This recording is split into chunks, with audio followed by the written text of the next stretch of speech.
Okay. No zero in front of it. Am I on? Yeah. No, you're not.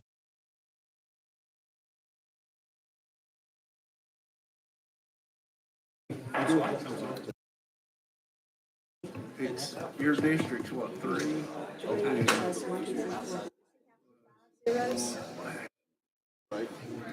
Forward. Start over. 3, 2.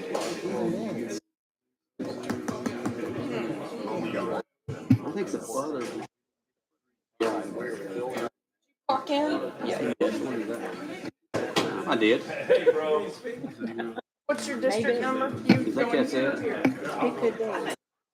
This is Rose. Turn your thing off. Jaya. Yep, you're live.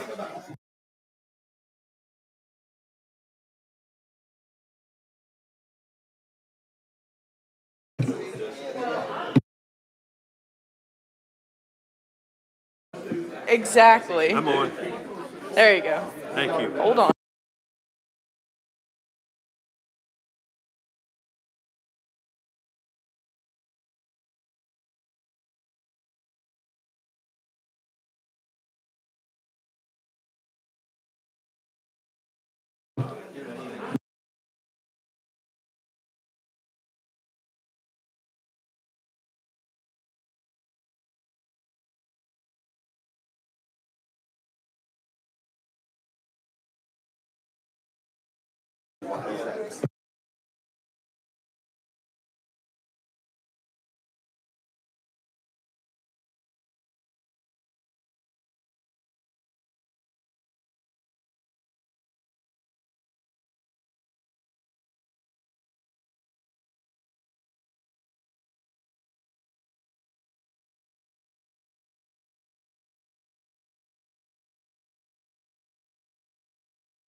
All right, good afternoon, everybody. Thank you for joining us today for the Joint Government Operations Committee on October the 15th of 2025. Clerk, please take the roll. And members, while he's doing that, if you would, please make sure you are logged into the system, please. Senators Bowling. Senator Bowling is present. Senator Crow. Senator Hatcher. Present. Senator Hatcher is present. Senator Kyle. Senator Oliver.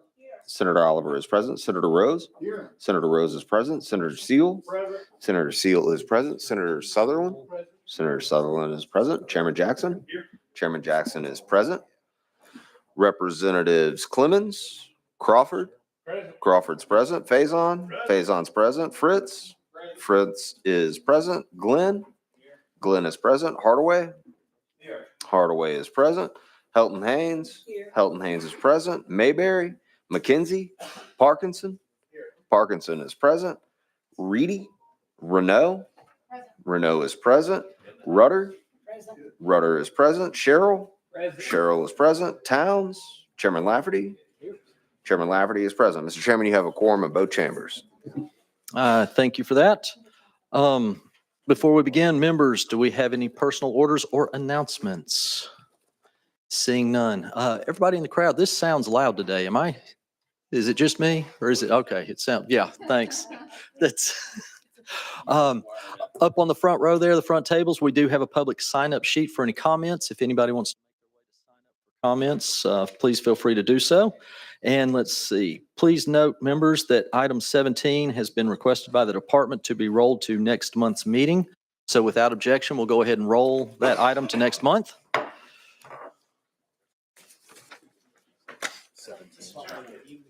Yeah, make sure. I'm sorry? Oh, Chairman Faison, you're recognized, sir. Thank you, Mr. Chair, and thank you, gentlemen from Shelby County, for reminding us.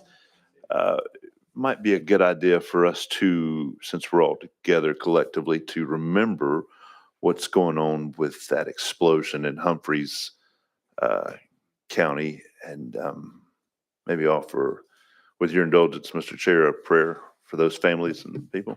Please lead. Father, thank you for loving us, and thank you for being the God that hears. And Father, many of us are so saddened and devastated by that tragic accident that took place in West Tennessee. And I can't imagine the terror, the frustration, the hurt, the heartache, the questions. Can't imagine not being able to say goodbye to somebody you love. Father, we know that you are the God that heals, and we collectively come together as one every now and then on special occasions. And today we collectively put all of our political differences aside and beseech you on behalf of those families that you'll minister to them, that you will show yourself mightily to them. Would you give them comfort? Would you give them resolve? And for the kids that have lost their parents, I pray that you will give them strength that they've never experienced, that they can navigate through this torrential downpour of emotions and pain. Give them wisdom to be able to start a healing process. In Jesus' name, amen. Thank you for that. Members, we've got 6 rules that are listed as consent items. So far, we've not had any objections on the consent items. Do we have any public comment out there about any of the items on consent? Seeing none. If there are no objections to passing the rules, You need a motion on the consent? Uh, He just asked for public comment. do we have a motion on the consent calendar? We have a motion and a second.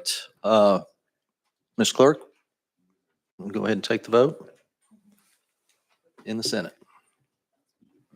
Or Madam Clerk, my apologies. Senator Bowling.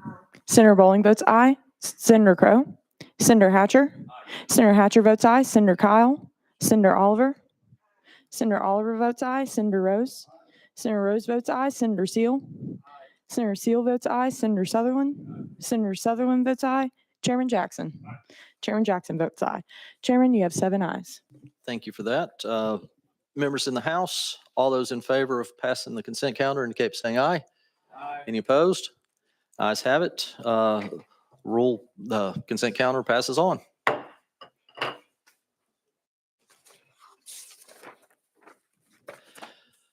Next up, we're going to go out of order just a little bit here.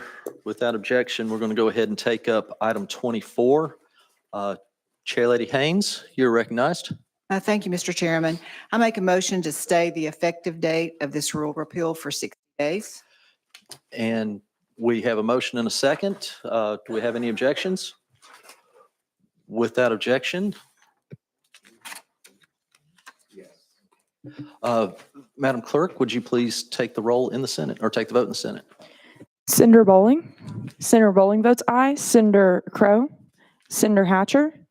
Clarification, can you tell us exactly what we're doing? I missed that. Yes. Chairlady Haynes, would you like to take that? Yes, the Alcoholic Beverage Commission is currently working on the rules to bring before this committee. And without the Department of Ag's current rules, there would be no regulatory framework for these products in Tennessee until we approve that.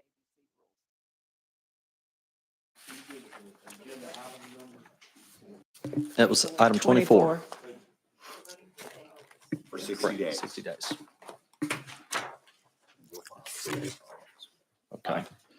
Senator Hatcher votes aye. Senator Kyle. Senator Oliver. Senator Oliver votes aye. Senator Rose. Senator Rose votes aye. Senator Seal. Senator Seal votes aye. Senator Sutherland. Senator Sutherland votes aye. Chairman Jackson. Chairman Jackson votes aye. Chairman, you have 7 ayes. Thank you for that. And members in the House, all those in favor indicate by saying aye. Any opposed? Ayes have it. The rule is stayed for 60 days. All right, to the top of the order here, Department of Health, if you want to please make your way on down. This is an emergency rule by the Board of Osteopathic Examination.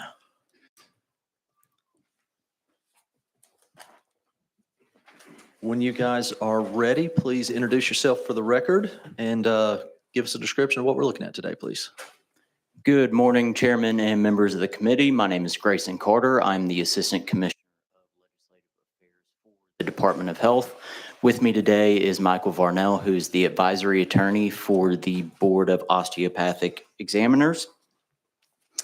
The emergency rule we have before you today is necessary to effectuate Public Chapter 470 of 2023. This rule establishes a fee and guidelines for licensing graduate physicians. The rule specifies requirements for supervision, collaborative practice agreements, sets fees, and establishes other requirements necessary to protect the public. This rule is identical to Rule 08800227 of the Board of Medical Examiners, and that permanent rule is one that I will speak about later. And with that, I'll take any questions. Thank you for that explanation. Members, do we have any questions? Seeing none. That was quick and easy. I like this. Do we have any public comments? Seeing none. All right, members, looks like we're ready to vote. Thank you. Madam Clerk, please take the vote in the Senate.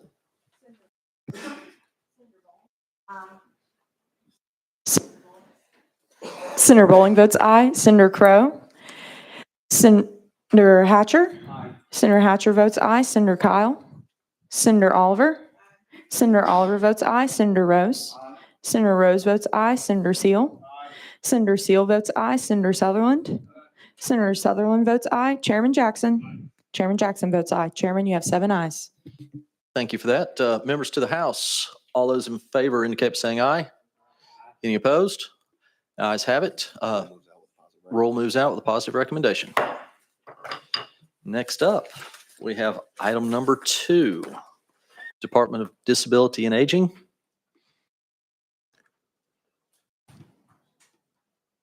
When you guys are ready, please introduce yourselves for the record and give us an explanation of the rule.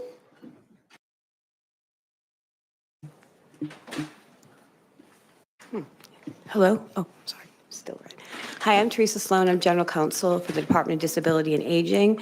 We are here today for our emergency rules for Tier 1 homes for the aged. These are homes predominantly for older individuals, and it will be no more than 3 people living in the home together. The homes will provide room and board and any necessary assistance that they may need. These homes already exist for 4 or more persons. And this is just a category. It was passed through legislation in 2024 for us to set up these homes so to be able to take care of people that were 3 or fewer. Seems straightforward enough. Members, do we have any questions? Any public comment? Seeing none. Can I get a motion on the? We have a motion. We have a second. Madam Clerk, would you please take the roll in the Senate? Senator Bowling. Senator Bowling votes aye. Senator Crowe. Senator Hatcher. Senator Hatcher votes aye. Senator Kyle. Senator Oliver. Senator Oliver votes aye. Senator Rose. Senator Rose votes aye. Senator Seal. Senator Seal votes aye. Senator Sutherland. Senator Sutherland votes aye. Chairman Jackson. Chairman Jackson votes aye. You have 7 ayes. Thank you for that. And on to the House. Members, all in favor of positive recommendation indicate by saying aye. Any opposed? The ayes have it. Rule moves out with a positive recommendation. Next up, we've got State Board of Education, item number 3. This is an emergency rule. And when you are ready, please introduce yourself for the record and proceed with the rule. Thank you, Mr. Chairman and members. I'm Nathan James. I'm with the State Board of Education. Be happy for my colleagues to introduce themselves. Rachel Supay, General Counsel with the State Board of Education.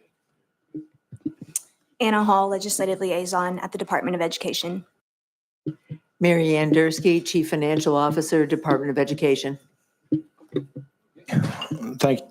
We're on page 24 of the rule packet.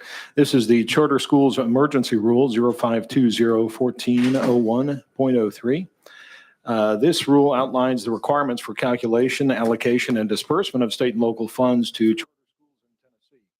Public Chapter 456 of this year requires the state share of funding which a charter school student generates in the prior year through the Tennessee Investment in Student Achievement, or TISA, to be dispersed directly to the charter schools rather than to the authorizer, a local education agency, unless the charter school is authorized by the Tennessee Public Charter School Commission or the Achievement School District. In accordance with this law, local boards of education that authorize charter schools must still disperse to the charter school, number one, the local student-generated funds for charter school students from the prior year, to the average per pupil state and local funds received by the LEA in the current school year above those required by TISA for each charter school student. 3, the per student state and local funds received by the LEA for member students in the charter school in the current school year beyond the prior year's membership. So if you've got it starting out based on the previous year's number of students and more students move in, those funds as well have to be dispersed directly there. And 4, all appropriate allocations under federal law, including but not limited to Individuals Disability Education Act, or IDEA, and ESEA funds. This public chapter took effect on the 1st of July, so there was no way for effective this school year without us bringing an emergency rule. And that's why we've done so. A permanent version of these rules will be on final reading at the State Board's November 1st, 2025 quarterly meeting, which we'll be holding in Upper East Tennessee. And the State Board of Education staff held a rulemaking hearing to solicit comment on those permanent rules on the 9th of this month, and we had no public comments. With that, happy to take questions. Thank you for that explanation. Representative Glenn, you're recognized, sir. Thank you, Mr. Chairman, and thank you all for being here. So just to be clear, you're basically taking the funds for that student, the funds for that student will go straight to the public charter school, and the superintendent of schools for that county will have no say, no access, they will not touch that particular money. Is that correct? I would say that the statute was what required that, and that was this. So every bit of that rule is entirely in line with that Public Chapter 456. To say that the superintendent would not touch it in any way, I think is probably accurate, but we happen to have the state's foremost expert on all things school funding with us, and in my attempt to get things right, I want to make sure she's able to speak on it. Please introduce yourself. Oh, we already did that. Okay. Please feel free. Thank you.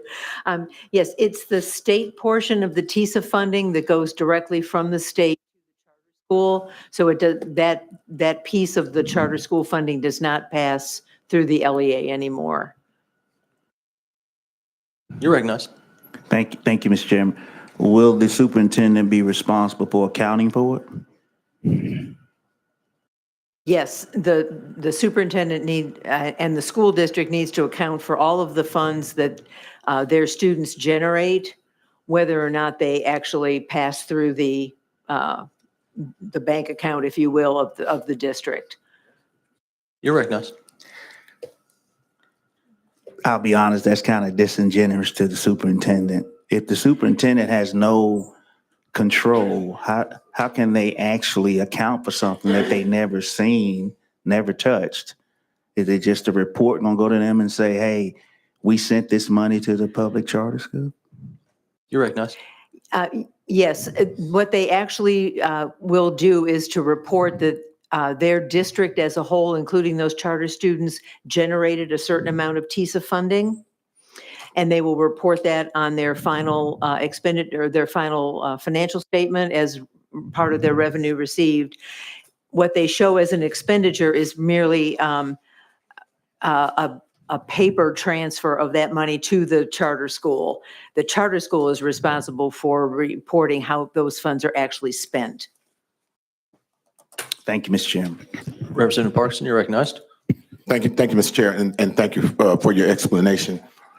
Being that that money is diverted before it gets to the district is still responsible for that report. Why is the state not responsible for it, being that they divert that money and the money never, ever touches the ground in the district? Please. Yes.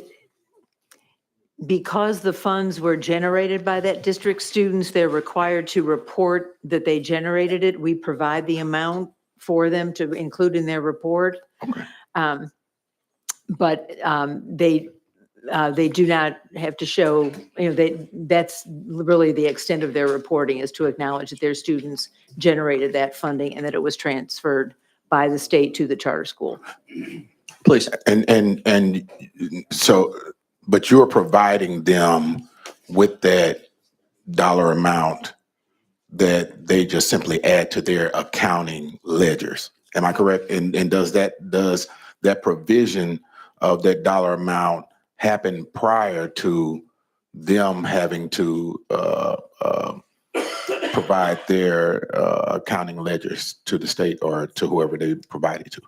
Yes, the state portion of the TISA funding that is transferred directly from the state to the charter school, that amount is provided to them at the beginning of the fiscal year, and it will not change during the course of the year. So they do have that in plenty of time to include it in their financial statements. Okay, thank you. Thank you. You're welcome. Thank you. Representative Hardaway. Thank you, Chairman, and good afternoon to you, ma'am. On the allocation, the initial allocation is based upon the prior year's enrollment. Is that correct? When does it true up? You are correct. The initial allocation is based on prior year enrollment. According to statute passed during the last legislative session, there are interim true-ups in October, December, February, April, June, and a final true-up once the final expenditure report has been filed by the authorizing LEA. And that comes from the LEA directly or from the charter, or is it funneled from the charter to the through the LEA to the state? How's that happen? The funding, or I'm sorry. I'll tell you what, well, I'll just leave it an open question. How does that happen? That way you don't have to keep up with the confused way I ask the question. We provide both the charter school and the authorizing LEA with following during those months. And then we provide them information at the end of the year. And the state calculates those true ups, and that information is provided to both the charter and the LEA.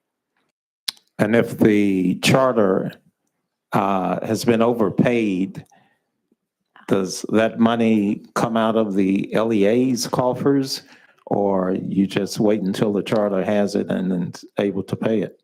If the charter has been overpaid, it would be overpaid from the local funds that transfer between the LEA and the charter, and they would true that up between them at those 5 points during the year. All right, those local funds are the ones that are pass-throughs? Those funds are passed from the LEA to the charter.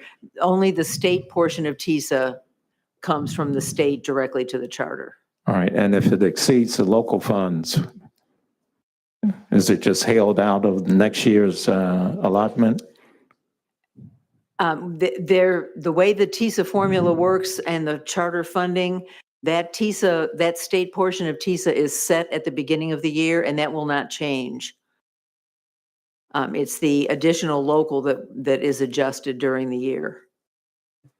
So if they're overpaid more than the local, they would have to wait until next year's local They would have to pay it back to the LEA. to pull it out. All right. Here's another open question for you. How much more efficient is this than the method that was in place beforehand? I wouldn't, I'm not sure how to answer that, frankly. We send out the state portion on the same schedule as we send the LEA TISA payments. And so that gets the money to the charters on the 15th. And the LEAs are also sending their share of the local funds to the charters on the same date. So they're still receiving the same amount of money. They're just receiving it from two sources instead of all from the LEA. And that's more efficient than receiving it from the LEA? That was the request of, I believe, the charters, which prompted that legislation. Yes, it wants to be heard. You're recognized. Thank you, Chairman. Just to add on to that, the change was only precipitated by the change in statute this year, Public Chapter 456, sir. All right, Mr. Chairman, I'll interpret that as saying it's our fault. Thank you, sir. All right. Yes, thank you.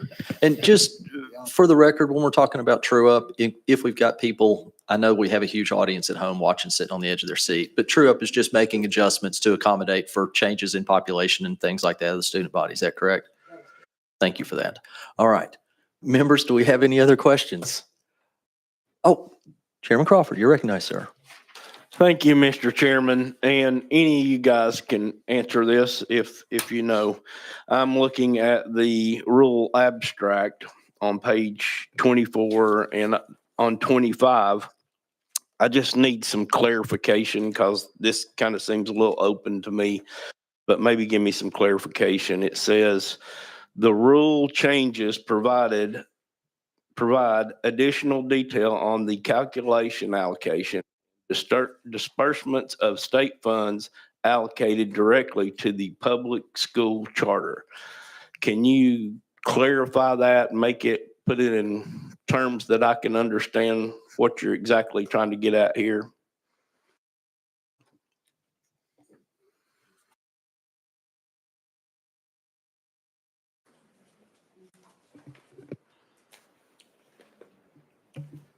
Well, look at there. Come on. So I think what that's trying to say in legalese is that it's just as the statute requires, the dollars now going from the state directly to the charter instead of through the LEA to the charter. And if I know sometimes reading through some of the legalese can sound to the rest of us a little bit nonsensical, but this is, I think, an accurate translation. If the good counselor wants to correct me, or if anyone else will, but that's my.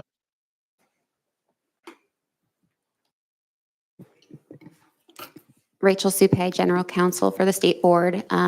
Everything Mr. James shared is accurate. I don't have many other details to share other than in the red line version of the rule, there were a few other, more clerical, I would say, items that were adjusted. But for the most part, looking at all of these red lines, everything was mostly related to the state portion of the TISA funds being allocated directly to the charter schools. Mr. Chairman, so everything that we have put in place at this time, along with the restrictions and the guarantees that we have to do, there is nothing that we're doing today that would affect the calculations or the allocations that we're making to a charter school over a public school. Is that correct? That's correct. Everything stays the same. Everything stays the same. The amounts don't change. The only thing that is changing is the vehicle, so to speak, in that it will come directly from the state rather than from the authorizer. Thank you, Mr. Chairman. Yes, sir. Thank you. Members, any other questions? Seeing none. Any public comment? Seeing none. We're ready to vote. Madam Clerk, could you take the vote and send it, please? Oh, I'm sorry. We need a motion? Motion.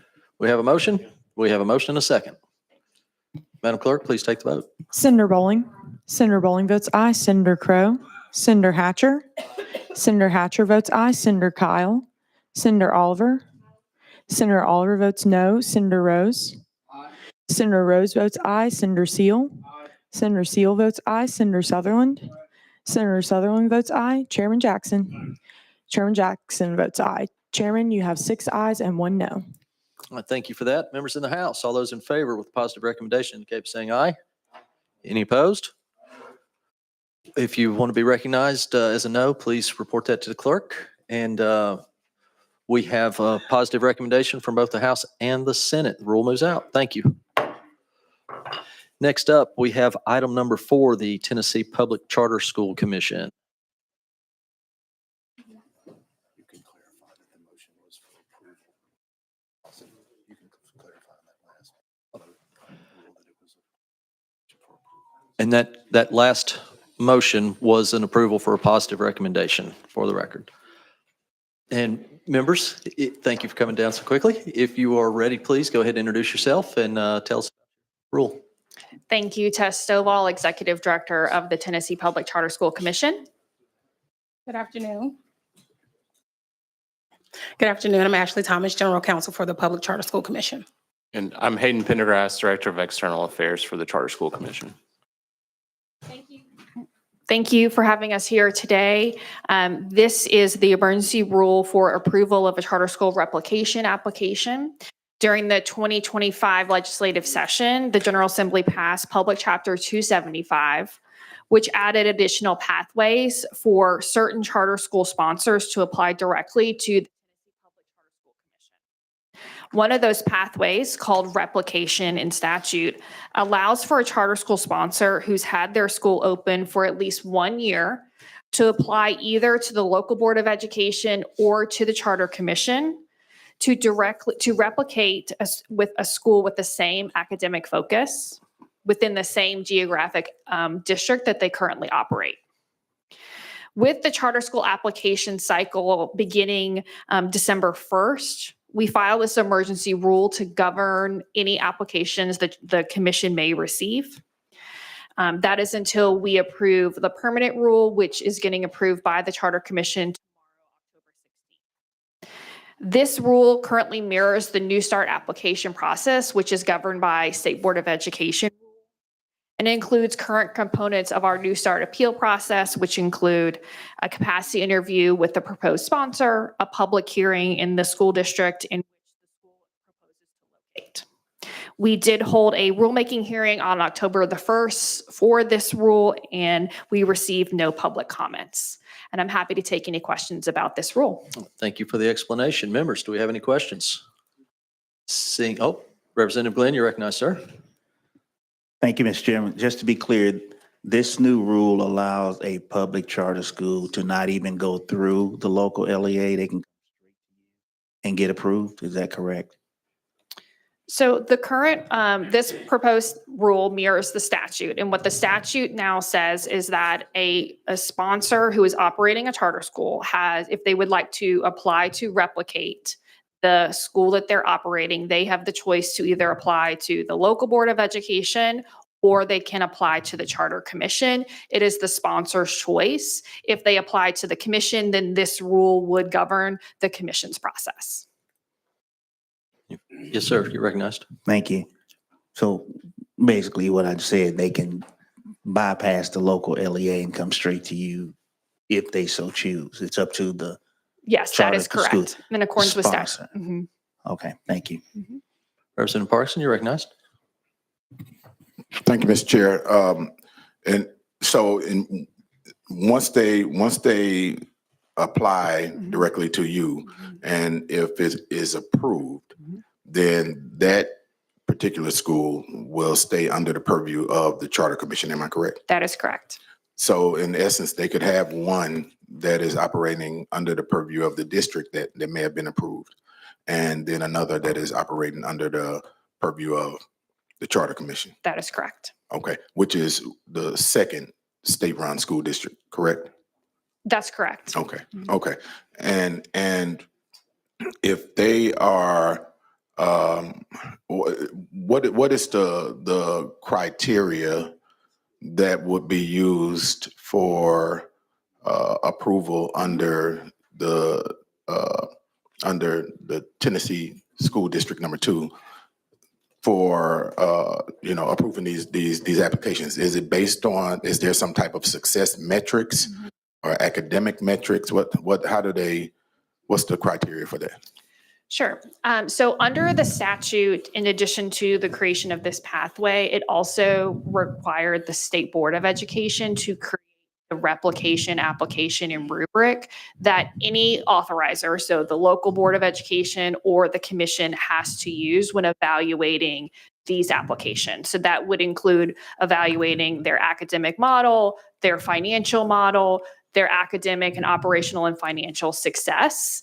So those are all outlined in the State Board of Education's application and rubric that any authorizer receiving. So if, let's say for instance, so the same rubric across the board, LEA, ASD, Charter Commission, if the ASD was to get right. Okay, Charter Commission. And so let's say, what if the LEA utilizes the same rubric and disapproves, and then they come and apply with you all with the same rubric? What happens if there's a difference in the outcomes of the application based on the same rubric? How is that settled? Sure. So if an applicant applies to their local Board of Education for replication or a New Start application, they would then have the same right to an appeal process under the commission that's currently in statute, where we do utilize the same rubric. We evaluate them, we make a recommendation. If they apply directly to the commission and then the commission were to turn them down or make a decision, they would have to wait until the next cycle to either apply again to the commission or apply to the local Board of Education. So is the same rubric being used presently across the board with LEAs and the Charter Commission? Yes. Okay, all right, thank you. Thank you for that. Senator Oliver, you're recognized. Thank you, Mr. Chairman. And the gentleman from Shelby kind of hinted at my question, but did I hear you say that a charter school that wants to replicate and they've only been in operation for 1 year can be approved in this replication application process? Yes. So in accordance with statute, in order to be able to apply for replication, you have to be in operation for 1 academic year. So that gives you the option to apply. That does not mean that you would be approved, but it does give you the option to apply. So does test scores are included in that, like academic achievement, even little evidence of performance? That's correct. And in accordance with what is outlined in statute, after 1 academic year, they have the option to apply for replication. And then it's up to the authorizer, either the local board or the commission, to review that application. Okay, well, that 1 year seems to be not enough evidence to see if a child is really doing well at that school. So that seems to not be a good metric. But thank you, Mr. Chairman. That answered my question. Thank you. Members, any other questions? Representative Hardaway. Thank you, Chairman. Good afternoon, ma'am. Good afternoon. On the question of when the approval is done on the local level versus the state level, my question is prompted by reports that I've seen that says that per capita funding for vouchers is more than per capita funding for the amounts that go to the LEA. Will that be the same issue here? Will the charters get more per student if they go through the state versus going through their LEA? No. So if a school is authorized under the local Board of Education, or if a school is authorized by the commission, they generate the same funding. There is no funding difference between the authorizer in terms of what the school would receive or the student would generate. Okay, is the information I'm receiving correct? I am not familiar with the education freedom scholarships and the funding. I'm very intimately familiar with the charter school funding and how our schools get funded, but I couldn't speak to more detail about the information that you have. Okay. One last follow-up, please. That's actually it, Mr. Chairman. Oh, thank you very much. Members, any other questions? Seeing none, do we have any public comment? Seeing none, I have a recommendation for a positive recommendation. Do I have a second? We have a motion and a second for a positive recommendation. Madam Clerk, you want to take the roll in the Senate, please? Senator Bowling. Senator Bowling votes aye. Senator Crow. Senator Hatcher. Senator Hatcher votes aye. Senator Kyle. Senator Oliver. Senator Oliver votes no. Senator Rose. Senator Rose votes aye. Senator Seal. Senator Sutherland. Senator Sutherland votes aye. Chairman Jackson. Chairman Jackson votes aye. Chairman, you have 5 ayes and 1 no. Thank you for that. Members in the House, all those in favor of positive recommendation indicate by saying aye. Any opposed? Please raise your hands to be recognized. Thank you for that. We have positive recommendation in both the House and Senate. The roll moves out with a positive recommendation. Thank you guys for being here. Next up, we've got item number 5, F&A, the TennCare folks. When you are ready, please introduce yourself and let us know what our rule's about today. Ashley Reed, Division of TennCare. I have with me to my left, Deanne Kilpatrick, our Rules Attorney, and to my right, Renee Williams-Clark, our Pharmacy Director. Item number 5 on your agenda is TennCare's emergency rules that amend TennCare's existing rules to allow for the coverage of FDA weight loss drugs for TennCare enrollees and to remove the quantity limit on number of covered generic drugs a TennCare enrollee age 21 and older can receive per month. These emergency rules amend TennCare Rule Chapters 1200-1313 and 1200-1314. Specifically, we're amending Rules .04 and 05 of Chapter 1200-1313 and Rule 4 of Chapter 1200-1314 to remove the 5 prescription drug limit a TennCare enrollee age 21 and older can receive per month. We are amending Rules 04 and .10 of Chapters 1200-1313 and 1200-1314 to remove the coverage exclusion of FDA-approved weight loss drugs when prescribed for the treatment of obesity. We conducted a public hearing for the permanent rules on September the 4th, 2025, and received 1 comment in support of the rules. We expect the permanent rules to be effective by the time these emergency rules expire. Thank you for that explanation. Members, do we have any questions for our guest? Representative Renaud, you're recognized. Thank you, Mr. Chairman. When I was reading about this, it seems like there are many concerns about insurance companies. It costs the Ozempic and those type of drugs that are being used in the weight loss arena costing quite a bit of money to insurance companies, and there may be some insurance companies peeling back covering this because I think it looks like the cost of the drug is outpacing the benefit. Are there any factors to mitigate that risk to the public budget?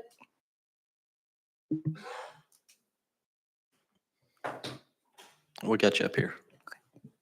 Thank you. Yes. Actually, we use a number of different, what we call utilization management techniques to the drug coverage for the division of TennCare. And that includes a prior authorization review process, quantity limits, and et cetera, to ensure that these drugs are getting to the right individuals for the right treatment.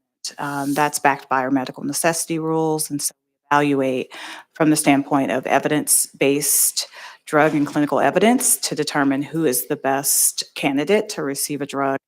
And these drugs in particular have been studied extensively on preventing cardiovascular events, as well as other value in terms of treating diabetes and other preventative treatments and conditions that are ongoing in studies for these drugs. So we do deploy a number of those that are supported and backed by a collaborative pharmacy advisory committee of individual physicians and pharmacists that work out in the state of Tennessee and in our communities across the state. Follow up, please. Thank you, Mr. Chairman. In addition to maybe these drugs, there is plenty of research that also shows there are many other ways that we can improve some of these healthcare outcomes.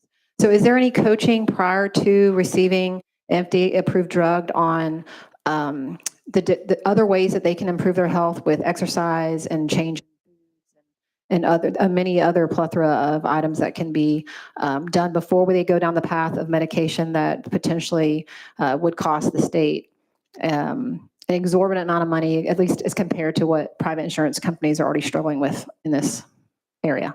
Yes, absolutely. That is the standard of care for engaging obesity. And typically that does come with several other comorbidities, including high blood pressure, diabetes, cardiovascular disease. And so as a part of that clinical and appropriate practice, that provider is instructed both at the clinical and guideline practice level to engage with the member and talk about that even before beginning treatment with drug therapy. And then beyond that, as a part of our utilization management criteria, we do require that the physician or provider prescribing the medication attest that they are having and engaging in those conversations and checking in on that member frequently to ensure that that holistic or whole person approach to treatment and change in behaviors and diet and exercise are a part of that clinical treatment process. Follow-up? One last follow-up. Thank you, Mr. Chairman. Is there a cap on this portion of what will be allowed in the budget to be spent on weight loss approved drugs? So to a certain degree for the treatment of obesity alone, we are required as a part of our agreement with the federal government and our Medicaid drug rebate program. Some of these drugs are actually approved for other non-obesity treated conditions. And so in that particular case, with our agreement with the federal government and the way that we manage the program, those conditions including OSA or obstructive sleep apnea and for instance, for Ozempic, which is a diabetes drug not supposed to be used for weight loss treatment and therapy, there is not a cap per se on that particular drug therapy, but we do use utilization management techniques to, again, direct those drugs and treatments and therapy to the right member for the right time for the right condition. Thank you. Thank you for that. And I'd like to follow along on that line a little bit. With the amount of time that these weight loss drugs have been on the market and in use, has there been enough time yet to really get a feel for how effective they are? And if so, what kind of, out of 100 people, how many of those people is that going to work for long-term versus short-term, if you know? Yeah, so I'll state that actually the base drug, the generic drug for these weight loss medications have been around actually for several years. So more than 10 years actually. So Ozempic and Mounjaro were used to treat diabetes for a number of years, and they were used to bring as an additive treatment to bring a hemoglobin A1C into control for those diabetic members. And what they noted was that at a certain dose, those individuals were also experiencing. And before that, there were earlier versions of these drugs that they were noted that weight loss was associated with. So that's part of the, I think, the uptick in the value of these drugs is that they have been around a long time, and that added sort of benefit of weight loss was noted. And so at that point, they began to study them specifically for obesity. And in doing so, they did find that there is added benefit and value in getting that BMI down and therefore reducing cardiovascular risk and events, heart attack, stroke, and second events for patients as a result of that weight loss. And so they have been around. The safety and effectiveness has been established in many conditions, including weight loss and obesity. Okay, thank you for that. Senator Bowling, you're recognized. Thank you. And I appreciate your testimony. I was looking at some legislation earlier today regarding for underage children where they will not be allowed to take these drugs, because I think my concern is whether it's for children or for adults, there are many components in many of these drugs. I didn't even know any of them were FDA approved. I think we're all skeptical now about what that means and what it doesn't mean. But some of the components are psychotropic, and some of the components then a man would not be able to be in military service. There are things that they're not supposed to have a gun. These are all kind of black box warnings on some of these drugs. Anything other than some of these very strong drugs that typically do damage the liver, the kidneys, and the pancreas, and the heart. You balance, what can we do to lose weight? But there's not always a quick, easy fix. And I realize there's morbid obesity, but with some of these drugs, the people are left in a compromised immune system as well, because it can impact the immune system. Are you all mitigating things with regard to these concerns, or do you share these concerns? Are you letting the person be fully informed that there's no get out of jail free card? You pay for what you get, kind of, sort of. Yeah, absolutely. I think from the perspective of that, there is a lot of additional studies to be done long term, and the effects and the benefit of using high concentrations of these drugs long term for the treatment specifically of obesity is still yet to be determined. We're learning new things every day.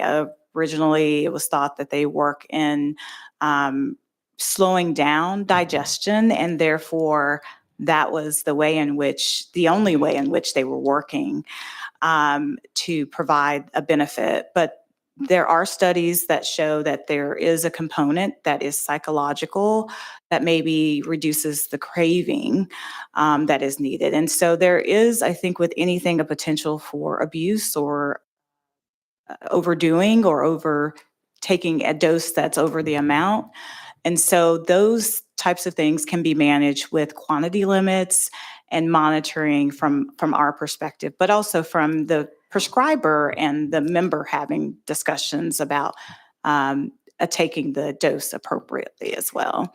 And then I if I may, just in terms of the age appropriateness of the drug, which is what I think the first part of the question was, they have been studied, and again, go back to that FDA approved process to be effective in a certain age group under the age of 21, but above other ages. So they do have FDA approval for that. Ultimately, it is the responsibility of any clinician to report any side effect to the FDA immediately, and that is monitored very closely. And I know that there's legislation also that has been passed to ensure that we're doing that more effectively, both at a state and a federal level. So I'm supportive of that, but I did want to address that the drugs have been shown to be effective and safe in ages above 21 in certain cases. Yes, ma'am. One last I'm sorry, follow-up, 12. and I appreciate that, but anybody under the age of 18, their body's still developing, and this becomes a psychological problem in and of itself too, that they're taking things that can be psychotropic in nature and are harmful to their organs.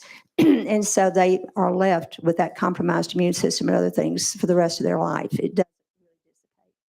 But the fact that you said that it slows down digestion and whatever,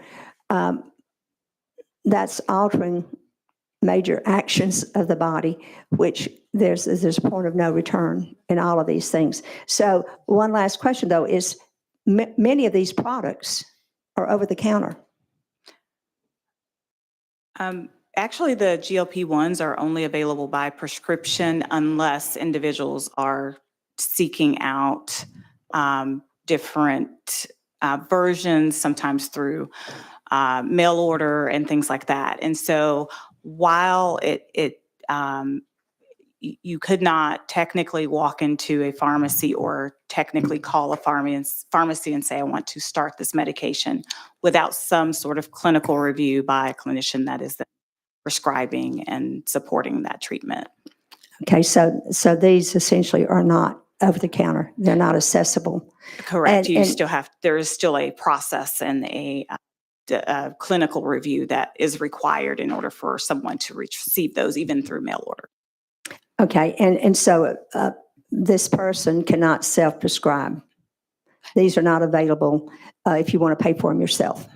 You can go in and see a clinician who then would dispense a product to you, but you cannot go in and say, purchase this like you would be able to Tylenol or even Sudafed or something like that. Thank you very much. I appreciate your expertise.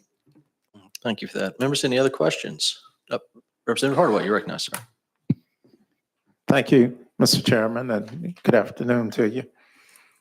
Ashley always brings smart folks with her. Good work, Ashley. You mentioned the psychological aspect of it, and I'm trying to make sure I understood you correctly. Part of the agreement with the provider, the clinician, is that they would have to do the coaching to a certain level, follow a certain regimen there. Did I hear you correctly? Yes, sir. That is absolutely correct. Now, when it comes to actually collecting data, doing an analysis and reporting back to the General Assembly, is that part of these rules? So in terms of our responsibility from TennCare to report back, we do analyze and look at our data continually as we make decisions and prior to making decisions and ongoing. But I am not aware that the rule specifies consistent reporting back to the General Assembly once passed, other than our standard obligation to report to the General Assembly in general as an agency. Okay, and on the relationship, you mentioned that it's available for, and depending on whether the provider says it's appropriate for certain age levels. Are you going to study the mental as well as the physical benefits for students in the educational arena? Well, the drug has not shown to impact the psychological to the point where they are more focused. So sort of like an ADHD drug or something like that, or stimulant drug therapy. What it has been shown to do is in individuals who either have diabetes, obstructive sleep apnea, and the other indications in which it's been studied, is to have a benefit in reducing cravings, not impacting their ability to focus. That has not been studied or clinically proven. And so I think to your question and to your point, we will evaluate its utilization and in our population as a whole, regardless of age, and intentionally around age as well. So we might look at the number of utilizers, but that would be also, we would review that from the standpoint of those that have the conditions in which the drug is FDA approved for and in which we actually cover the drug for. So it would include those that would be school aged, but it's not something that we would be trying to ascertain whether or not there's a psychological benefit or focus benefit in terms of their ability to study, because that is, to this point, the drug has not been proven or shown any clinical effectiveness in the change in psychological benefits to focus or enhance school studies or anything like that. Not any studies I've seen. And it's still too early for me, and I have not seen any studies to show that there is psychotropic effects to the same extent that there would be an antipsychotic or a stimulant or any of those drugs that actually work in the CNS system.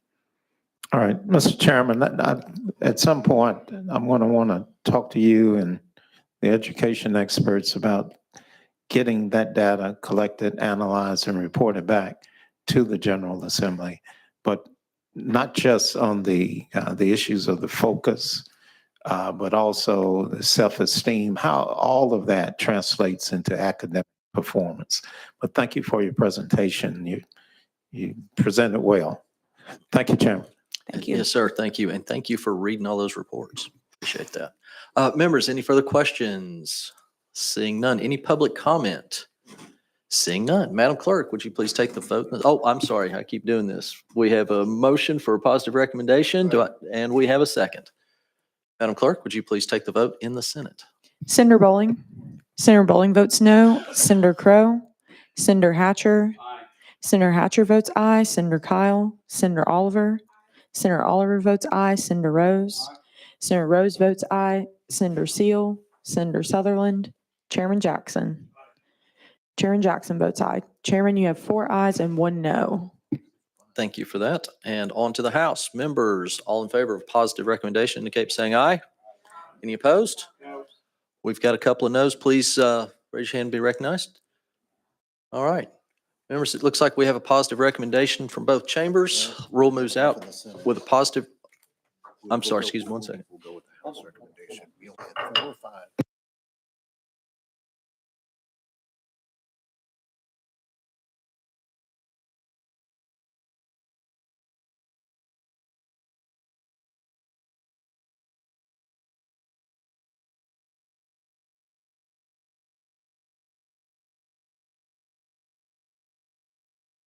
Thank you for that. All right, members and to the public, it moves out of the House with a positive recommendation. Next up, item number 6, still with F&A and TennCare. You're recognized when you're ready, please. Ashley Reed, Legislative Director for the Division of TennCare. I have with me Deanne Kilpatrick, our Rules Attorney, and Kim Hagan, our Director of Member Services. Item 6 on your agenda is TennCare's permanent rules that amend TennCare's existing eligibility rules to reflect continuous eligibility provisions for children and pregnant women, update income standards for pregnant women and caretaker relatives, increase the personal needs allowance for person living in medical institutions, and update language to improve consistency in use of terminology, clarity, and alignment with applicable federal authorities. These permanent rules amend TennCare Rule Chapter 1200-1320 specifically. We are amending existing provisions and adding new provisions to provide children and pregnant women, postpartum women with 12 months of continuous eligibility. We are amending existing definitions and financial and categorical eligibility requirements for better clarity and consistency with the applicable federal authorities. We are increasing the monthly household income limit for the caretaker relative category to 100% of the federal poverty level. We are increasing the monthly household income limit for the TennCare pregnant woman category to 250% of the federal poverty level. We are amending provisions related to the former foster care children category, so individuals who aged out of foster care from other states can qualify for this category. We are increasing the personal needs allowance for individuals in a nursing facility or intermediate care facility for individuals with intellectual disabilities to $70 in accordance with 2024 Public Chapter Number 986, which amended TCA 715147. We conducted a public hearing for these permanent rules on March the 6th, 2025, and no comments were received. Thank you for that explanation. Members, you've heard the explanation. Any questions? Seeing none. Do we have any public comment? Seeing none. Motion for positive recommendation. And can I get a second? We have a motion and a second. Madam Clerk, would you, for a positive recommendation, Madam Clerk, would you please take the vote in the House? I'm sorry, in the Senate. Senator Bowling. Senator Bowling votes aye. Senator Crow. Senator Hatcher.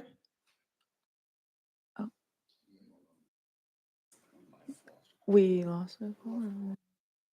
Unless we can get him to come back. All right, let's change it up for just a second.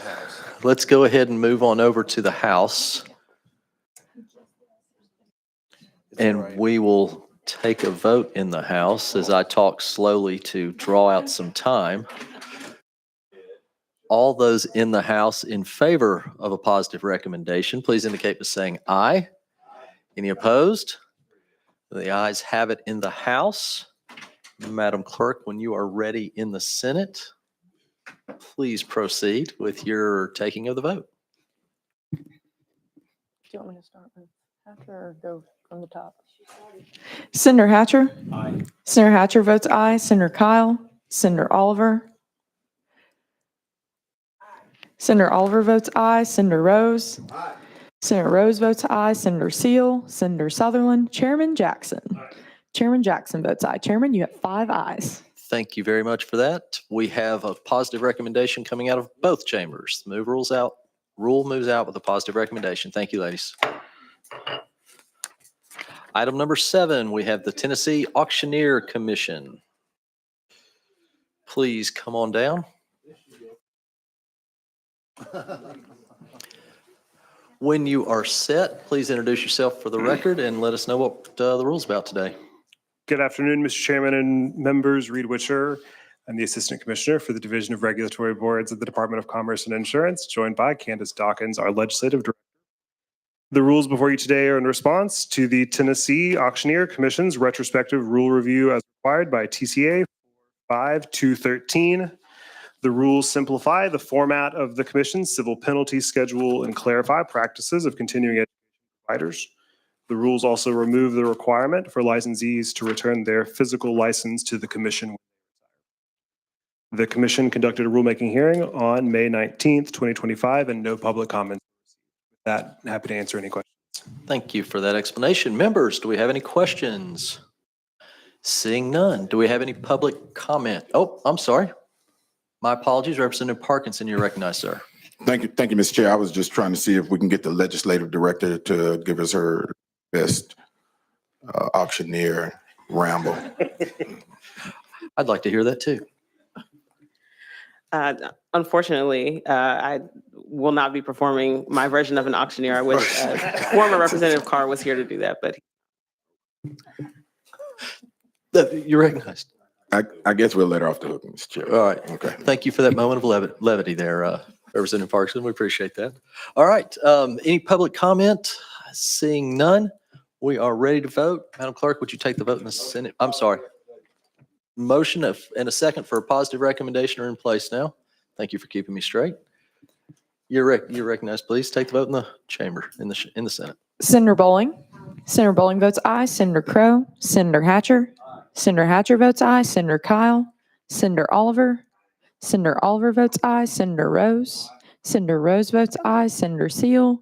Senator Sutherland? Chairman Jackson? Chairman Jackson votes aye. You have 5 ayes. All right. Thank you for that. To the House, members, all in favor, indicate by saying aye. Any opposed? And the ayes have it. Rule moves out with a positive recommendation from both chambers. Thank you very much. We're going to go ahead to item number 18 on the agenda today. Sorry, we should have let you know that ahead of time. If you guys are ready, please once again introduce yourself for the record and proceed with the rule. Thank you, Mr. Chairman. Again, Reed Witcher, Assistant Commissioner for the Division of Regulatory Boards, joined by Candace Dawkins, our Legislative Director, and also Chris Burkhart, the Executive Director of the Board of Licensing Contractors. The rules before you today authorize the Executive Director of the Board to approve certain applications between contractor meetings. Approved applications will still be presented at board meetings for board approval. The rules also update the violation of failure to cooperate with an investigation to include failure to respond to an email from the board for licensees who have provided an email address for board communications. The rules also update requirements for financial statements to align with Public Chapter 664 from 2024. The rules specify which experience the board may consider when approving an application. And finally, the rules increase the maximum financial limit for a small commercial building contractor from the current level of $750,000 to the new $1.5 million limit, which aligns with statute. The Commission conducted a rulemaking hearing on January 28th, 2025. No public comments were received. With that, we're happy to answer any questions you have. Thank you for that explanation. Members, do we have any questions for our presenters? Representative Hardaway, you recognize, sir. Thank you, Chairman. And we had some discussions yesterday. So I'm not going to go over those specifics, but I'm going to ask if these rules allow or require any different type of background checks, including lawsuits, when you're looking at not only the initial process, but any re-app. So the involvement in a lawsuit wouldn't be a disqualifying factor that the statute has laid out when issuing a license. Criminal activity, a conviction of criminal activity would, but not involvement in a lawsuit. So there could be a lawsuit for fraud, and the applicant could settle that, and that would not be of interest.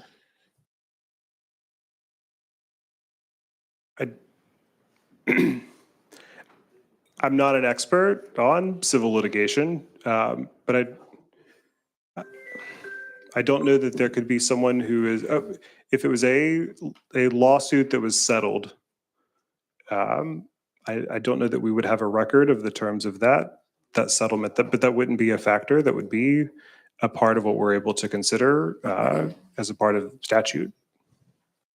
All right, Mr. Chairman, instead of, I've got about 50 smaller questions for you, but Mr. Chairman,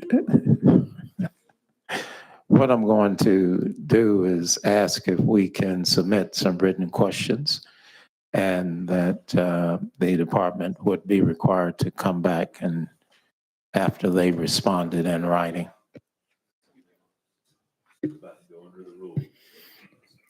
Okay. If you could submit your questions to the department and to the committee, and we can take a look, and we will decide if we need to have them back in front of us. Any other questions? Oh, Representative Renaud, you're recognized. On the limited residential license, is there any way that ability to approve that for the under $225,000 threshold, where someone could build maybe an accessory dwelling or a tiny home? I'm sorry, could you repeat There's the a, question? sorry, I don't have the page number off the top of my head, but there was let me see if I can blow this up. Limited residential license where a contractor could be, let's see here. Yeah, the monetary limit of what they are doing couldn't exceed $125,000. And so I'm wondering if that, whatever they're looking to be approved, whatever they're looking to get a permit for, could, if they're building, instead of like building a home, they couldn't get that approval with to build an accessory dwelling or a tiny home. Would this rule allow them to do that?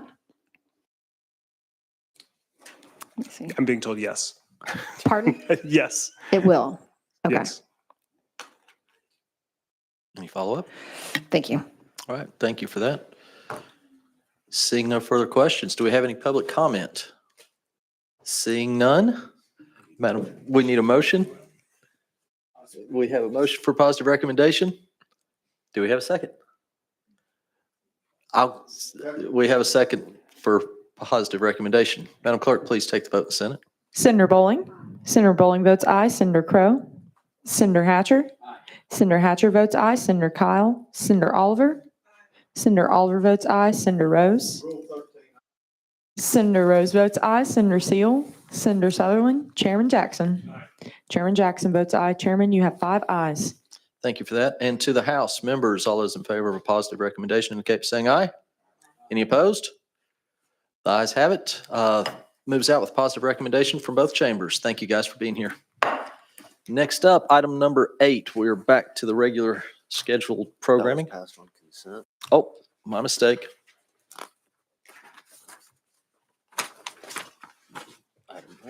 Item 9. the Public Utility Commission. If you could come on down, please.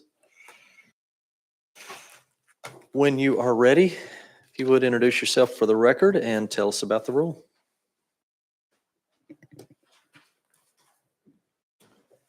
Thank you, Chairman, members of the committee.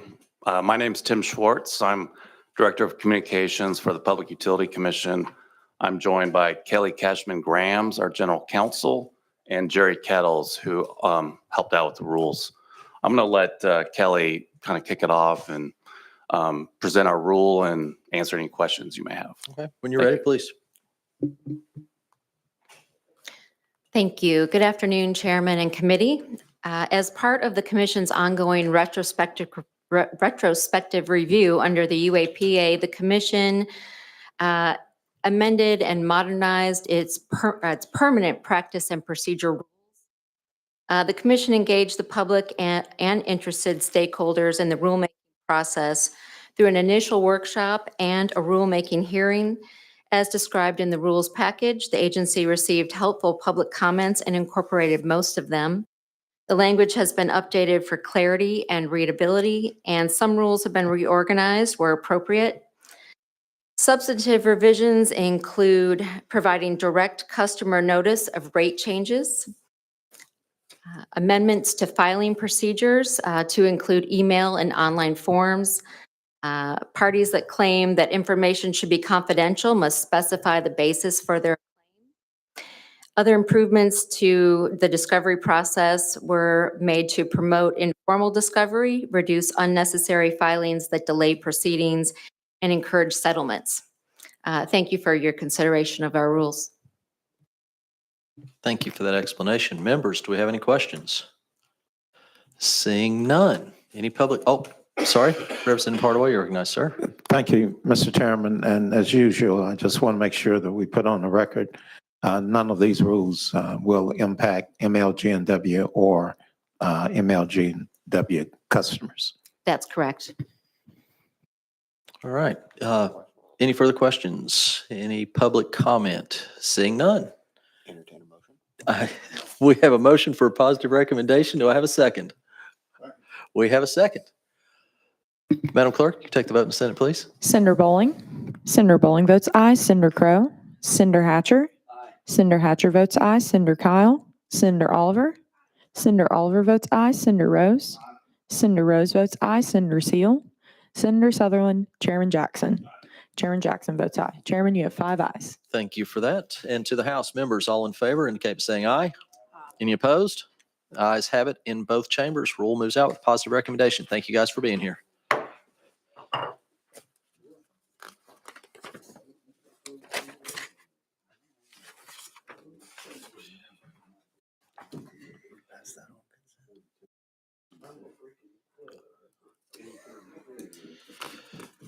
I'm getting there. Next up, we have item number 11, Department of Safety. When you're ready, please introduce yourself for the record. Good Tell us about the rule. afternoon. Good afternoon, Chairman and committee members. My name is Graham Tudor. I'm the Director of Legislation at the Tennessee Department of Safety and Homeland Security. With me today is Ryan Baird, the Assistant Director of Legislation at the department. The department is before you today with a proposed rule to repeal Rule Chapter 1340-07-01, Employee Criteria for Tennessee Highway Patrol. Rule 1340-07-01 establishes that a commissioned officer or dispatcher of the department shall either be a citizen of the United States or a lawful permanent resident. This rule was identified to be repealed following the retrospective rule review as required by TCA 45213. This chapter should be repealed because TCA 388-105 now covers the substance of these rules and makes the rule inapplicable. Thank you, and I'm happy to answer any questions you have. Thank you for that explanation. Members, do we have any questions for our presenters? Seeing none, do we have any public? Oh, I'm sorry, Representative Fritz, you're recognized, sir.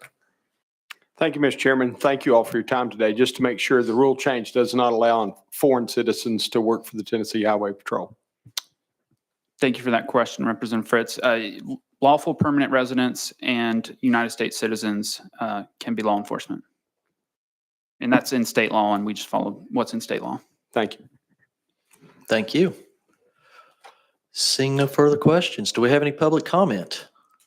Seeing none, do I have a motion for a positive recommendation? We have motion and a second. Madam Clerk, would you please take the Cinder Bowling. Cinder Bowling votes aye. Cinder Crow. Cinder Hatcher.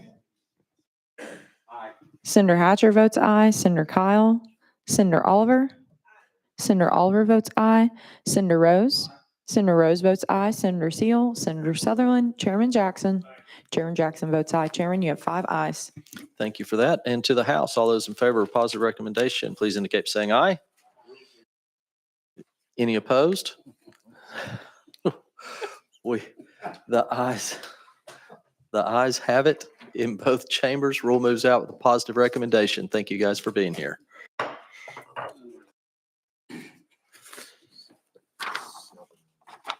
Next up, we have item number 12, the Health Facilities Commission. When you are ready, please introduce yourself for the record and tell us about the rule. Thank you, Chairman and Committee. My name is Katie Thomas. I am the Senior Policy Advisor to the Executive Director at the Health Facilities Commission. With me is Scott Farragher, who's an attorney with the Commission. In 2023, the General Assembly passed Public Chapter 432, which required the Health Facilities Commission to create a registry for and regulate temporary healthcare staffing agencies that supply nursing staff for nursing homes and assisted care living facilities. Prior to this law, these agencies had no state recognition or regulation. These rules create the process and procedures for these temporary staffing agencies to register with our state agency and set regulations that they must meet for resident health and safety in long-term care settings. While the statute and rules do not define temporary, the Commission has directed staff to interpret it as less than 24 months. This amount of time does not hinder an agency from contracting with foreign nurses. The Tennessee Healthcare Association helped compose these rules. We received no opposition during the development of the rules and the rulemaking hearing. I'm happy to answer any questions. Thank you for that explanation. Members, do we have any questions for our presenters? Did I see Representative Hardaway? Yes, sir. All right, please, go ahead. Just want to be clear, these address qualifications, certifications, or just citizenship?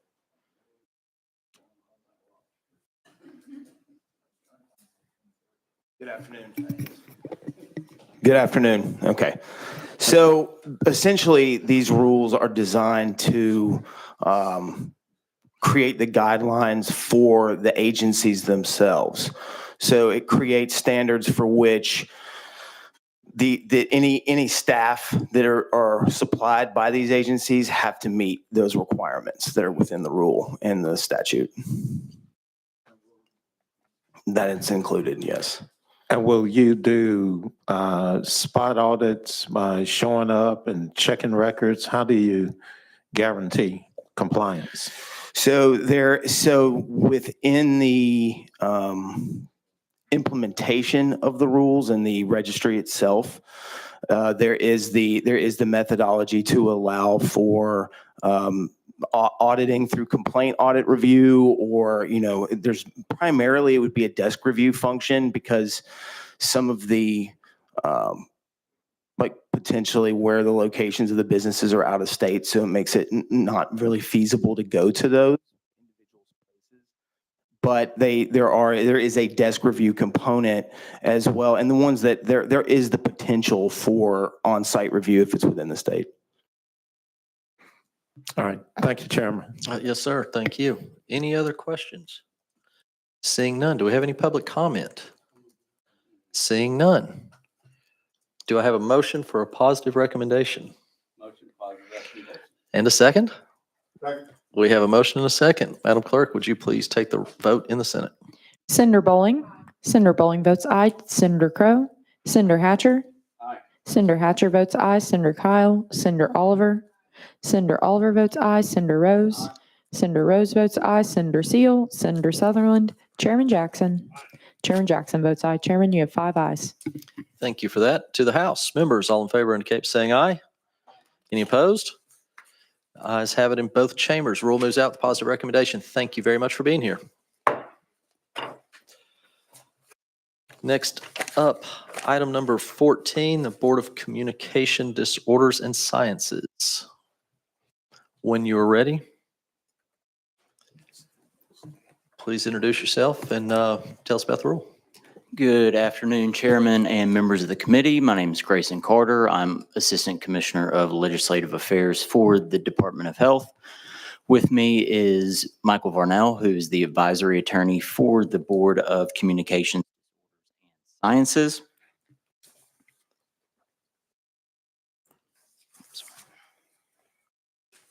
Get the right sheet here. The rule we have before you today amends 1370-01.10, which extends the period of effectiveness for provisional license for a speech language pathologist and extends that to align with the ASHA standard. During the rulemaking hearing, there was no public comment, and with that, I'll answer any questions. Thank you for that explanation. Members, do we have any questions on the rule? Seeing none, do we have any public comment on the rule? Seeing. We have a motion and we have a motion and a second for a positive recommendation. Madam Clerk, would you take the vote in the Senate, please? Senator Bowling. Senator Bowling votes aye. Senator Crow. Senator Hatcher. Senator Hatcher votes aye. Senator Kyle. Senator Oliver. Senator Oliver votes aye. Senator Rose. Senator Rose votes aye. Senator Seal. Senator Sutherland. Chairman Jackson. Chairman Jackson votes aye. Chairman, you have 5 ayes. Thank you for that. To the House, members, all in favor indicate by saying aye. Any opposed? Ayes have it in both chambers. Thank you, guys. You moved out with a positive recommendation. Thank you for being here. Our next item up for bid, number 16, Board of Medical Examiners. When you're ready, please introduce yourself and tell us about the rule. Thank you, Chairman and members of the committee. Grayson Carter, Legislative Office, Department of Health. With me is Michael Varnell with our Office of General Counsel. Item number 16, it's a lengthy packet, so I'll be short. These are the permanent rules following emergency rules that were previously filed. These rules remove an outdated licensure category and fee, as well as adding several rules to reflect changes in statute. If you would like me to, I can go through those, or can you do it very briefly? Yes. So 088002.27 is adding the rules that establishes licensure procedures for graduate physicians. 088002.03 expands licensure eligibility for U.S. and Canadian medical school graduates. 088002.4 establishes the process for issuing a foreign training license of limited duration to international medical school graduates. 088008.05 establishes the process for issuing a temporary license of to an international medical school graduate who has completed a board-approved examination, demonstrated competency, and completed a 1-year postgraduate training program in the United States. Thank you for that. Members, do we have any questions? Representative Renaud, you're recognized. Thank you, Mr. Chairman. I'm just curious, do you have any data on the number of foreign workers, short-term foreign workers that we do have utilizing or maybe being approved for this in any given year? I do not have that on hand, but I'm happy to get that and share it with you. You're recognized, please. Potentially a statement rather than a question. Well, I guess maybe 2 parts, but I'm wondering, with the need to have rules to allow so many short-term healthcare workers, is Tennessee doing anything to increase the pipeline of homegrown healthcare workers instead of looking outside of the United States for folks to come over here? So in this particular circumstance, this is for physicians who are performing like a specialized surgery or coming for research for an institution like St. Jude or Vanderbilt. That's what that is used for, not necessarily to fill a shortage, if that makes sense. Yes, thank you very much. Thank you for that. Members, any other questions? Seeing none, do we have any public comment? Seeing none, we are ready if we have a positive recommendation. Well, motion for a positive recommendation and a second. We have a motion and a second. Madam Clerk, if you would, take the vote in the Senate, please. Senator Bowling. Senator Bowling votes aye. Senator Crow. Senator Hatcher. Senator Hatcher votes aye. Senator Kyle. Senator Oliver. Senator Oliver votes aye. Senator Rose. Senator Rose votes aye. Senator Seal. Senator Sutherland. Chairman Jackson. Chairman Jackson votes aye. Chairman, you have 5 ayes. Thank you for that. Members to the House, all those in favor of a positive recommendation indicate by saying aye. Any opposed? The ayes have it. Moves out with a positive recommendation from both chambers. Thank you.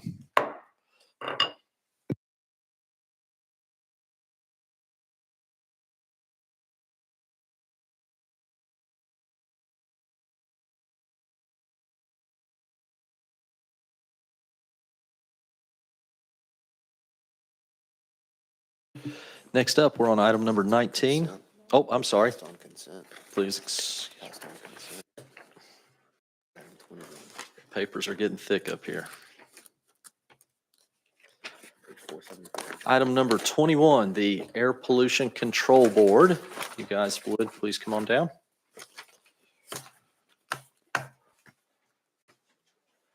When you are ready, please state your name for the record and tell us about the rule.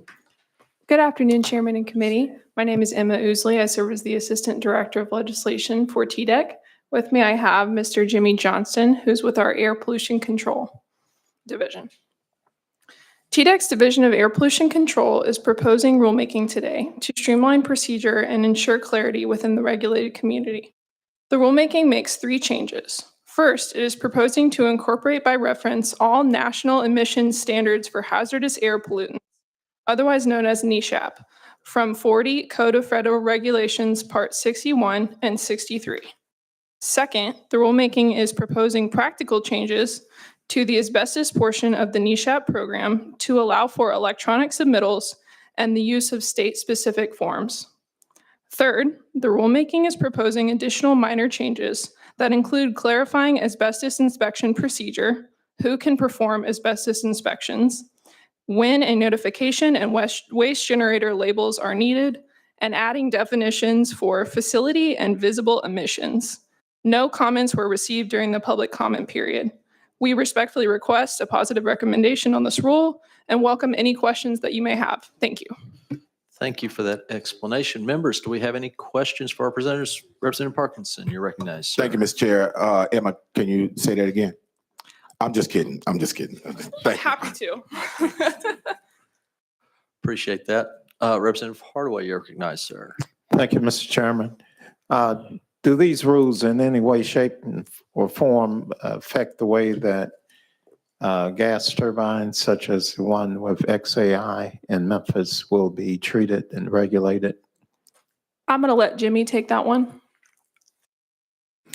These rules do not affect the way gas turbines are regulated or permitted in the state of Tennessee, except for how they may be regulated under these federal regulations, which we are adopting by reference. Any follow-up? Yeah, I'm trying to figure out if you're adopting the national standards, are you saying those won't apply or they're not relevant to this particular situation?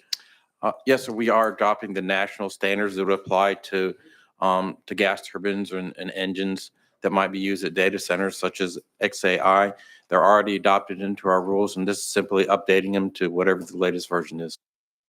And I can't say whether this particular rulemaking makes any changes or if it stays the same. All right, Ma'am, you had something to add? Yeah, sir, I was going to say that we'd be happy to look into that and get that to you after this meeting. Representative Hardaway? Thank you. Will the local regulators, local government, be able to put stricter standards in place, or will they be superseded by your adoption of the national standards? Yes, Tennessee has 4 local air agencies, including one in Shelby County that has their own jurisdiction. They have autonomy there. Their regulation have to be at least as stringent as the state so that they can adopt regulations that are more stringent. And this does not change that at all. This rulemaking does not affect their ability to adopt regulations more stringent than the state. No, sir. All right, I'm good, Mr. Chairman. All right, thank you, sir. Members, any other questions? Oh, Representative Fritz, I'm sorry, you're recognized, sir. Thank you, Mr. Chairman. Just a quick question on NESHAP and the asbestos-containing material abatement that we're taking on as a state. Is that going to make the process any more efficient or any less safe, in y'all's opinion? I think I know the answer to that question, but I've got to ask. The rule changes we're making are simply to take the federal regulations and making them, adding clarification and adding some Tennessee specifics. So it allows us to continue to enforce the asbestos regulations as we have in the past. Thanks, sir. All right, thank you. Any other questions? Seeing none. Any public comment? Seeing none. Senator Hatcher, you have something you want to say? We have a motion and a second for a positive recommendation. Madam Clerk, if you would please take the vote in the House. I'm sorry, the Senate. Senator Bowling. Senator Bowling votes aye. Senator Crowe. Senator Hatcher. Aye. Senator Hatcher votes aye. Senator Kyle. Senator Oliver. Senator Oliver votes aye. Senator Rose. Senator Rose votes aye. Senator Seal. Senator Sutherland. Chairman Jackson. Chairman Jackson votes aye. Chairman, you have 5 ayes. Thank you for that. And to the House members, all in favor indicate by saying aye. Any opposed? Ayes have it. Rule moves out with a positive recommendation. Thank you guys for being here and helping out. Oh, yes, sir. I just wanted to comment. I thought Ms. Emma did an extremely good job. This was her first time to present in front of this tenacious body. So good job, Emma. Well done. Next up on our list today, we've got item number 22, Bureau of Ethics and Campaign Finance.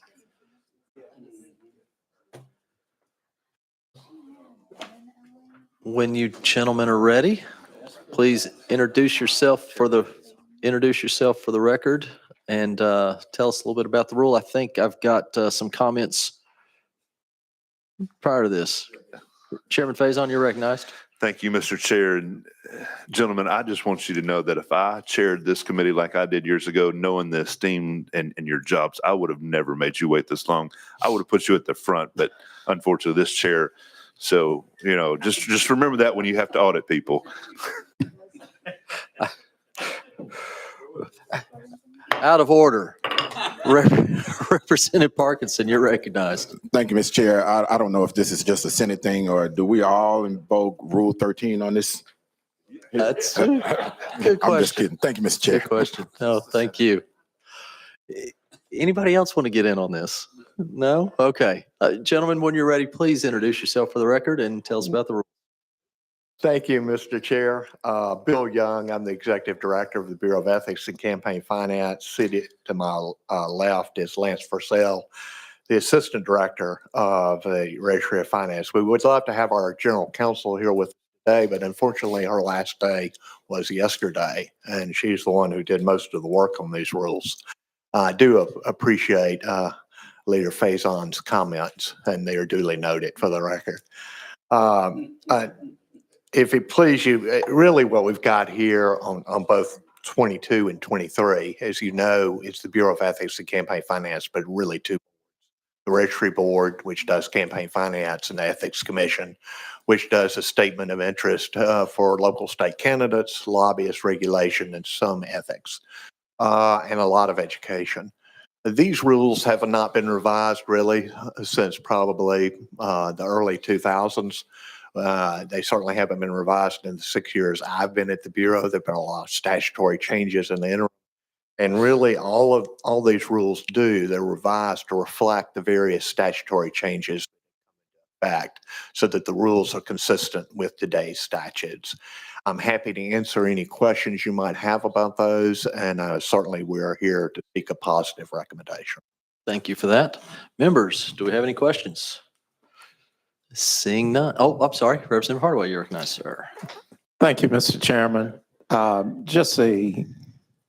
Regarding the comment by Chairman Faison, I would have put you on the consent calendar, sir.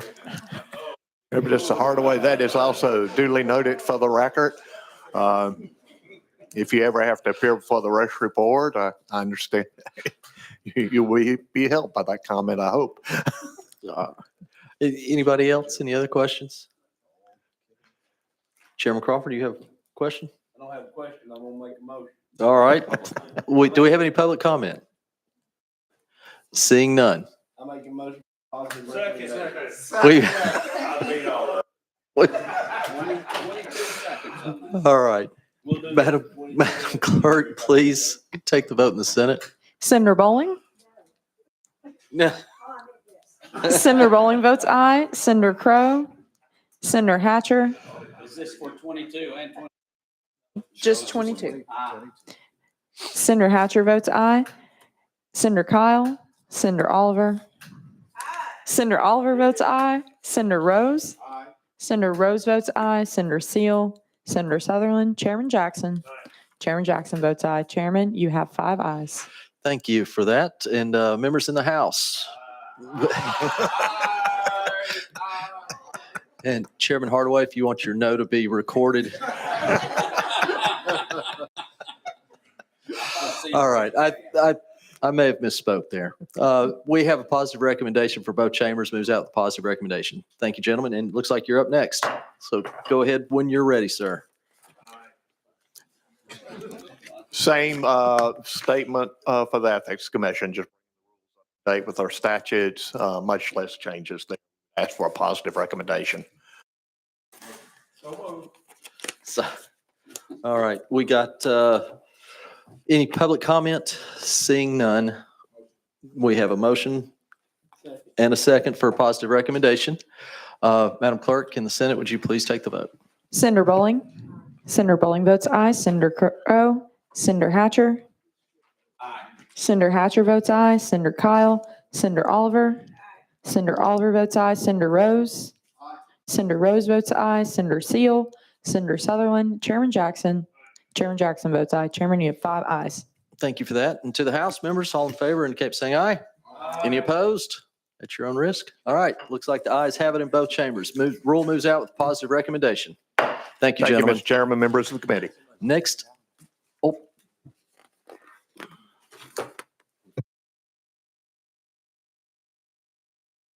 Very nice. That concludes our calendar for the day. As you can tell by the empty seats in the audience, we have a motion to adjourn.